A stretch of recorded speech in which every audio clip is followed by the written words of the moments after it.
Musiibye mutya mugamba mutya mwenna bannakooti y'amaka. Bino byenziza okubeera nga mbagamba mawulire si malungi yadde n'akamu. Oluvannyuma lwa mulongo wa Birye Sarah okubeera mu mbeera gy'alimu, abantu batandise okubba abantu.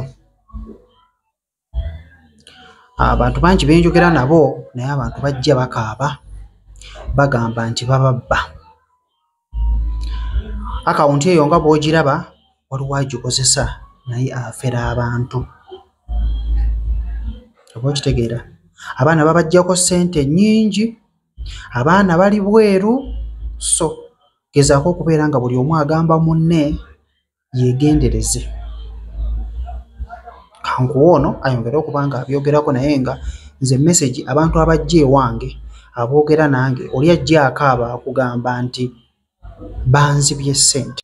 Mikwano assalamu alaikum warahmatullahi taala wabarakatuhu. Kama feebazibwa abooluganda, Mukama mulungi era nga zembeera ze weewaawo. Nziramu okubategeeza nti omulango wa Birye Sarah bw'oba omwagala essaawa eno togenda kumufuna. Essaawa eno nkimanyi abafere bangi kati amaaso bagakanudde. Akawunti nnyingi nnyo eziri kuno ku TikTok nga zigamba nti omulango wa Birye Sarah.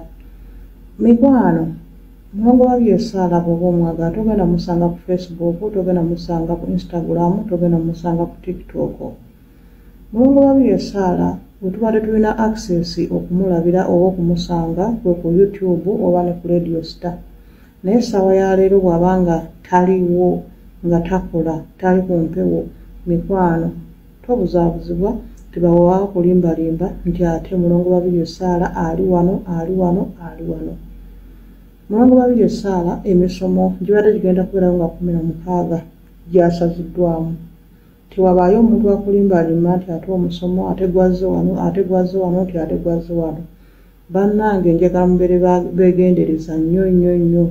Omanyi abantu abamu baba mu kukaaba ate abalala nga bali mu masanyu. Abamu kati balaba nga oli takola, abalala bo kiba kibayisa bulungi kubanga baba bagenda kufera bulungi abantu.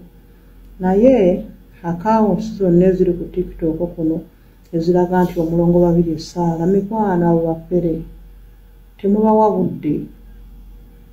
Nziramu okubajjukiza nti passport esooka ku mulongo wa Birye Sarah ng'obadde omunoonya. Mulongo wa Birye Sarah toyogera naye ku WhatsApp. Mulongo wa Birye Sarah toyogera naye ku WhatsApp. Nziddemu amagezi gazze. Mbalaba kuno babawo namba za WhatsApp ne mwogera ne muchatinga mbu mulongo wa Birye Sarah njogera naye ku WhatsApp. Mikwano eyo passport esooka. Bw'onookwata passport eyo nti mulongo wa Birye Sarah tali ku WhatsApp, so akwogera naye ku WhatsApp, tebagenda kuddamu kubabba.